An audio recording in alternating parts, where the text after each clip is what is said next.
Dans l'évolution, il y a une ouverture vers l'extérieur. Une ouverture du moi en dehors de moi-même. C'est donc que si l'évolution se fait vers l'extérieur, le moi s'extériorise, le moi va vers le nous, c'est-à-dire le collectif. C'est intéressant d'un point de vue où chaque être souhaite conserver son identité propre. Et son identité propre, le moi de la matière, c'est celui qui parle en disant je suis, je crois, je pense. C'est celui qui se croit seul avec lui-même. C'est celui qui croit maîtriser tout ce qu'il se passe dans sa vie, les pensées qu'il a, les comportements qu'il a, jusqu'au moment où ce je vole en éclats, quand ce je s'aperçoit qu'il n'a pas d'existence, mais aussi qu'il est conditionné à croire qu'il existe. C'est difficile de parvenir à un moment de sa vie où on s'aperçoit que l'on n'est pas celui ou celle qu'on croit être. Parce que toute notre vie a été formatée sur l'identification de son existence individuelle, de sa liberté d'expression, de sa liberté d'être, et donc de l'expression du je. Alors qu'à l'intérieur de nous, il y a un monde fou. Nos pensées, pour la grande majorité, ne sont pas en provenance directe de nous-mêmes, mais sont là pour influencer les différents comportements que nous pouvons avoir, les émotions que nous pouvons avoir, pour influencer le jeu de rôle de l'ego, qui, lui, va se prendre pour le maître du jeu. Et donc, il va dire « je suis » et qui va reconnaître son existence comme étant celle qui agit dans la matière. Et quand l'ego est dans ce chemin-là, dans cette connaissance-là, il est tourné sur sa personne, il est tourné sur lui-même, il s'identifie à un être pensant, individuel, il s'identifie comme étant le maître de lui-même. L'ego se leurre. Non seulement il se leurre, mais il est leurré. Et il se laisse leurrer. Et le fait de se laisser leurrer lui prouve qu'il a une existence réelle dans la matière. C'est sa vérité. Et c'est de là qu'arrivent tous ces problèmes, ces comportements qu'il ne maîtrise pas, son égocentrisme. Égocentrisme veut bien dire l'ego qui est centré. Or, l'ego, pour évoluer, doit être excentré, c'est-à-dire non pas centré sur lui, mais ouvert sur le monde, sur les autres, sur le nous, sur le collectif, donc excentré. C'est cela, évoluer. Évoluer, c'est aller vers. Ce n'est pas aller à l'intérieur, ce n'est pas aller entre, c'est aller vers. Aller vers quoi? Parce que tout le monde parle d'évoluer. Et personne n'arrive véritablement à savoir vers quoi. Alors toutes les lumières que l'on voit, tout ce qu'on rencontre dans notre vie et qui nous parle d'une manière différente, eh ben, on le prend. On a tellement besoin de comprendre vers quoi on va aller. On a toujours peur de ce vers quoi on va aller. On ne sait pas ce que ça va nous promettre, on ne sait pas ce que ça va donner. On ne sait pas comment on va être. On a tellement peur de laisser ce jeu derrière nous, ce jeu qui nous identifie dans ce monde.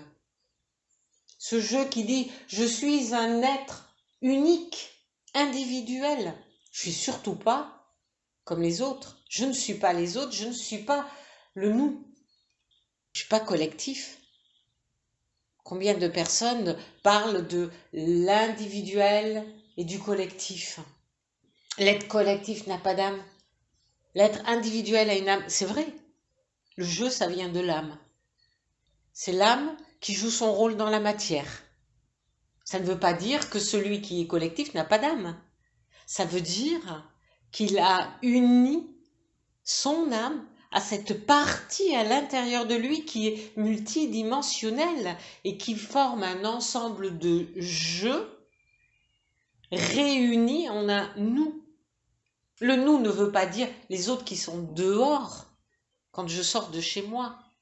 Le nous veut dire les autres qui expérimentent ailleurs et qui sont aussi moi. Parce que moi, je suis une partie de la source créatrice de moi-même. Et que comme j'en suis une partie, j'en suis une partition qui se joue sur les cordes musicales de l'univers, des mondes. Et qu'il y a autant de partitions de moi-même qui jouent des œuvres. Et donc, ce nous doit se réunir à l'intérieur de l'être unique que nous sommes, de l'être cosmique, et il doit se réunir pour retrouver l'unité, pour revenir à soi. Soi, c'est celui qui a créé tous les jeux. C'est celui qui les a créés pour expérimenter tous les jeux dans tous les coins de l'univers. C'est difficile de sortir du jeu. On s'est tellement pris au piège de ce qu'il signifie. On s'est tellement identifié à lui, à toutes les émotions qui nous traversent, à toutes les pensées qui nous traversent, à notre âme qui semble être le point culminant de notre évolution, relier notre âme et notre esprit. On ne sait même pas ce qu'est l'esprit. On ne sait même pas où il réside. On lui donne plein de place comme ça, dans la matière, en dehors de la matière, dans d'autres espaces. Pourquoi a-t-on besoin de savoir où sont les choses? C'est notre caractéristique de former tout ce qui est. Parce que la forme nous permet d'identifier. Et parce que nous ne savons pas vivre sans identification. Un aveugle va mettre des formes grâce à son toucher et non avec ses yeux. Quelqu'un qui n'est pas aveugle va le faire avec ses yeux. Et qu'on soit aveugle ou qu'on ne le soit pas, on a besoin de formes. Parce qu'on ne sait pas comment on pourrait être sans les formes. On ne sait pas comment on pourrait expérimenter la matière sans les formes. C'est en cela que l'homme n'est pas créatif. C'est qu'il ne peut expérimenter que ce qu'il a densifié dans la matière. Et il ne peut créer que ce qu'il a vu, compris, identifié, formaté, reconnu dans la matière.